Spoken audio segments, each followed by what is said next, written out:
Welcome, welcome, welcome to the ill blur. Matic shooby-doo-doo, oh yeah. Welcome back to Ill Blur. Matic guys, what is going on? Today's new video is pretty much Ray Fisher still having issues with Warner Brothers. Maybe it's not going to be called. It's going to deal something with Warner Brothers. I know that. Let's get right into it. So actor Ray Fisher, American actor Ray Fisher, best known for playing Cyborg, has issues with Warner Brothers. And how do we know that?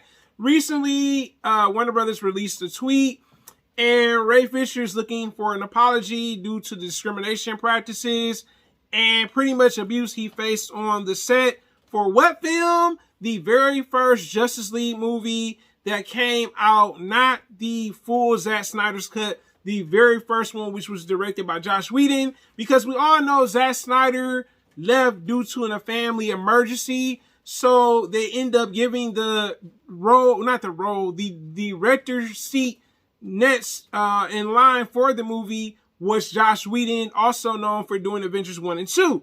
So pretty much what happens is now, Ray Fisher had issues on set. It was an abusive set. Some of the racial practices that he experienced that on the set, and that's unfortunate. Being a black actor in Hollywood, it's a tough place for some actors. It really is. It's unfortunate that he had to go through that while filming the very first Justice League movie, and also despite the film not really being popular, it wasn't really well received at all, and it's like, dang, that kind of sucks. But also, Ray Fisher was the first one to speak about the issues that were looming while dealing with Joss Whedon as director. So he was the first person. And it's weird to me, right? Let me just explain why. Because we heard Gal Gadot talk about some of the stuff that how Joss Whedon was on set due to some of his set remarks. We heard about from Jason Momoa to play Aquaman. We also heard from Ben Affleck, and I'm pretty sure Ezra Miller probably experienced the stuff too. Even the writers had a weird experience with Joss Whedon. So pretty much Joss Whedon eventually gets fired. And I think that was good that Warner Brothers got rid of him. When the actors are feeling very uncomfortable in a working environment for a film, it's not necessarily a good thing.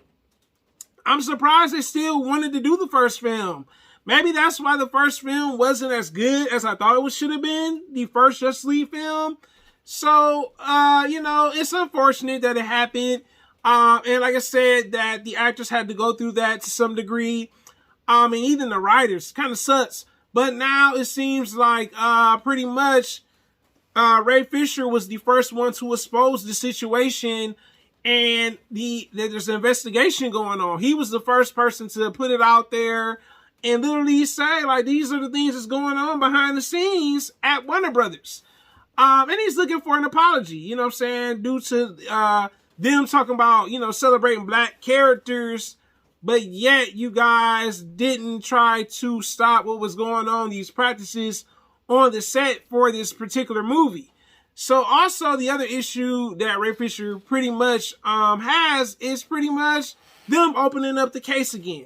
He wants them to open up the case again because he feels like there's still more to this. You know what I'm saying? Like, there's things that they're not telling everyone about this situation.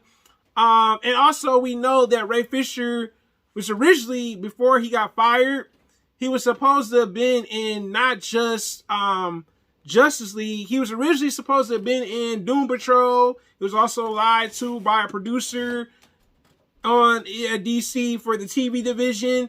But also he was fired from The Flash, the new movie for The Flash. He was also fired from that.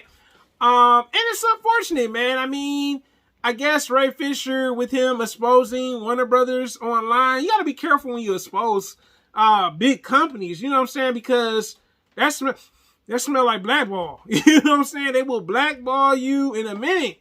And I think Ray Fisher looking for an apology, I understand that. But isn't, like, getting rid of Joss Whedon, wasn't that kind of like your whole objective to some degree? And maybe, I guess, the other person still with DC that was kind of racial, has some racial issues pretty much with him. So I guess it's a little unfair. I can see where he's coming from. I'm like y'all just gonna get rid of this person, but this person still causing issues at DC.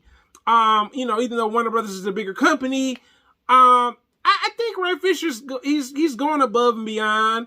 But I think him trying to take down the bigger company it's a bit much, man. It's too risky, man. You know, sometimes it's like you gotta ask yourself, do you really want to go this far? You know what I'm saying? I get he wants the apology, and I understand that they should rightfully give him an apology for what he experienced on there and make room for change. I mean, Warner Brothers seems like they're not trying to do that by not reopening the investigation of what's going on with him facing this, not just with their movie verse, but also the TV universe. So I don't think we'll ever see that due to him kind of leaking information online, to some degree, because maybe he should have just had just a meeting with the head of Warner Brothers versus him kind of just throwing out names online and stuff.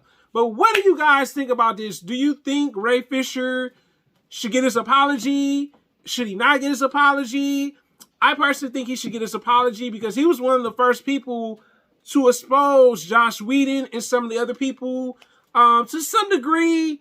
And I mean, it's kind of hard to say where it's like, man, but I think he should talk to the person also at DC, the new president of DC, and maybe maybe there can be some type of solution to the problem. I mean, I get it that he probably wants to play Cyborg again, because honestly, he played a decent Cyborg, if you really ask me.